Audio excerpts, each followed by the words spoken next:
this process has really illuminated functional things, but has also the forced introspection of kind of writing it down has also caused me to muse about a lot of things that are going on and why I kind of said I need to do something else right now with my life than this crazy political stuff.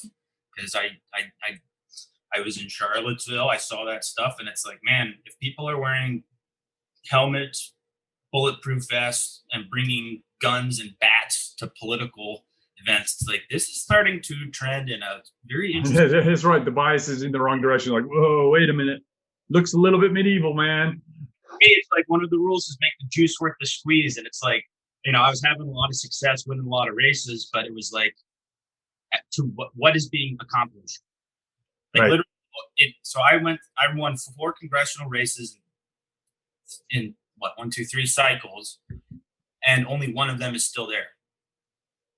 And I don't know, and it's like the situation has continued to deteriorate by my standard of understanding, which is, considerably certainly biased. Okay, and it's like, be that what it is, right? It's just it's fascinating to me to watch, and the degradation of the civility. And so I don't attribute, like, I think it's a mistake to assume that politicians do anything other than blow hot air. So it's like, what was the point there? I lost the beat. I'm sorry. That's all right. No, it's okay, because it's like the issue is, it's like I do see a lot of that, and it's like just kind of like stick the finger in the air, lick the finger and see which way the wind's blowing, and see what to say. So they're reactive. They're not so proactive, and they're not taking any brave stands, and they're, it's just. So the system, I'm not going to say that our system was initially set up perfectly or anything. It may have been, but that's aside from the point. Right now, structures of our government and political system are corrupted. And so that's why you are getting foul results. So, for example, I can speak to politicians themselves, but I think it can be more crystallized, and I can speak a little bit more authoritatively on the consulting class and how they've contributed to this whole choking of politics and degradation in tone. And have created like a little niche industry where they get rich off of doing exactly this. Imagine that, right? Why wouldn't I do that? So basically, when you study television or forms of advertising, there's online, TV, radio, blah, blah, blah. Nowadays, in the past, you used to just analyze them all forms of media buys, and you could just do across industries, and you would get fairly accurate information. But nowadays, they have to exclude political campaign spending because it is so heavily skewed towards TV that it just makes the rest of the results totally not usable for anyone trying to learn anything interesting.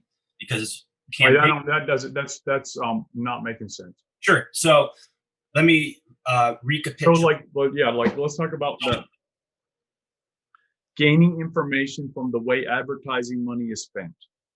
Yeah. So here's how. Who are we talking about? All right. So let's say that you look every single person who purchased an ad of any type. That ad is put into a database, and then you can see, what percentages of overall spending have been on TV, radio, print, whatever. Right. Where's advertising going? Right.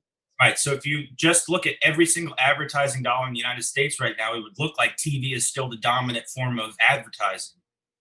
But that's only because political campaigns are included, and they're so heavily skewed towards television.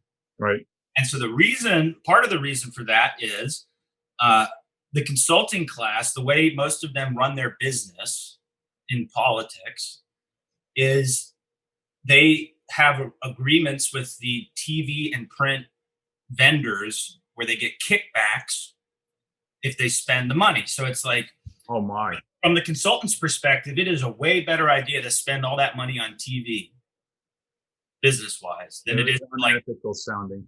Investigate 30 years ago, the internet happened, and maybe we should react. It seems unethical to me. It's like, I refuse to do it, and I didn't. My focus was my business was each campaign. I didn't have and that was probably part of my problem in politics was I didn't see me as the business, because I thought that people who make campaigns about themselves end up treating them like ATMs. And that's the psychology. And it's like, when's the last time a lot of these big consultants that you hear a lot about did anything even remotely close to successful? It's like 20 years ago. And they're still living off of that and somehow managed to fail their way up. And then the political class in DC, the establishment, takes care of their people. And as long as you play nice, they'll get you a lot of jobs. And even if you literally can't win a race and lose a bunch of incumbents in a cycle, you're going to get promoted up. It's like, there's something else going on is what that means. That's all that means. It's like, and you don't know what it is. It's an occult function because it's like, exactly. it's behind some shield. It's like they're doing something in a smoke-filled room, you know? It's like, and you and me were not qualified to understand it. It's like, okay, we just know that there's obviously some other interests at work.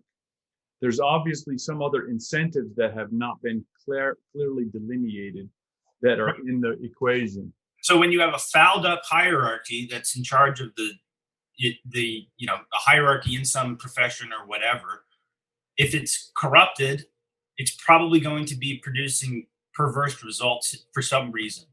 Yes. So if people are abusing it for power, then there'll be, people acting like jerks and hitting people or whatever. If it's corrupted along financial lines, then you'll see exactly the phenomenon I just described.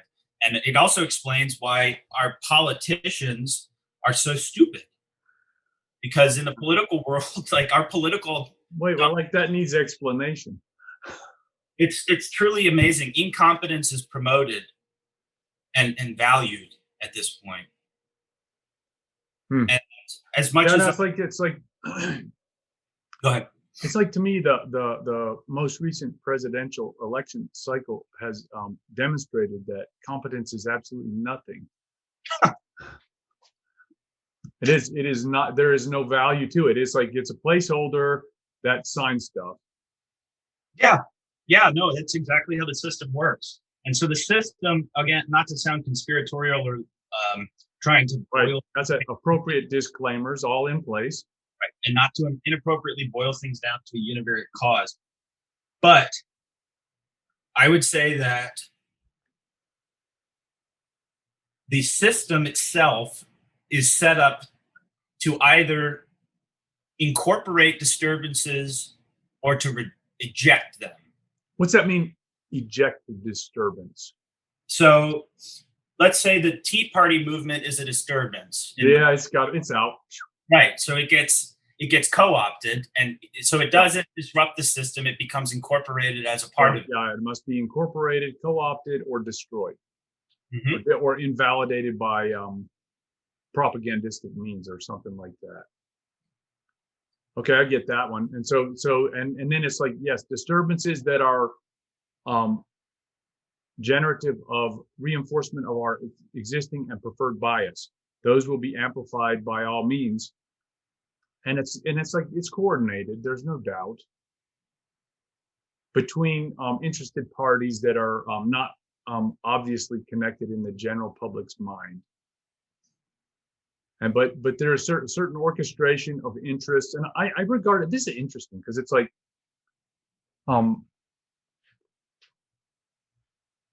we have a disturbance in our family as nobody knows this, but it's like we have it's like this. So you're the disturbance, I'm the disturbance, okay? and it's like this. It's like our family tends to represent the reigning liberal bias. Okay, and they tend to favor it in some fashion, or at least are substantially supportive of it, and we're disturbing to that status quo. Yeah, and it's like, so it's like I see this as an interesting thing. I was reading an article yesterday, and it was about the people who are planning for the future and see what the future is bringing. So they're predicting what's going to happen. That would be us. Start planning for it, and then we just get rained on like ducks, man. Just rained on and kicked around a little bit, and that's what's been going on for a long time. It's like, because I know I've been seeing over the horizon, going, oh my, this is looking rowdy, because the system seems to be destabilizing, right? I would say that it seems like there are large jets of steam pouring out of places it shouldn't be. That's right. That shouldn't be there. And I said this, it's like, you know the story of Chicken Little, I'm sure you do. So the story of Chicken Little, it's like, here's the trick. This is what's disturbing to all my parents and your parents, okay? Is it Chicken Little was right, man. The sky is falling. Make sure you don't end up under one of them pieces. It's coming down, right? And try to see how you can profit from it, right? And at least not get injured by it. That seems to be what's happening, a general system failure, and then they're attempting to reconfigure it and maintain control all at the same time, which is like, that's a masterpiece of work, especially when you're dealing with insurrectionists who don't happen to agree with you. Oh, that was a bad word. That's not a word we use. It's dissenters or prognosticating a future not governed by the past governors who caused the problem that caused Chicken Little to become so disturbed. I hope you enjoyed this episode of the Best Medicine Podcast with Bradley H. Werrell, D.O. Don't forget to hit like and subscribe below, either over there or over there. Also, if you're interested in a medical consultation with myself, there's also information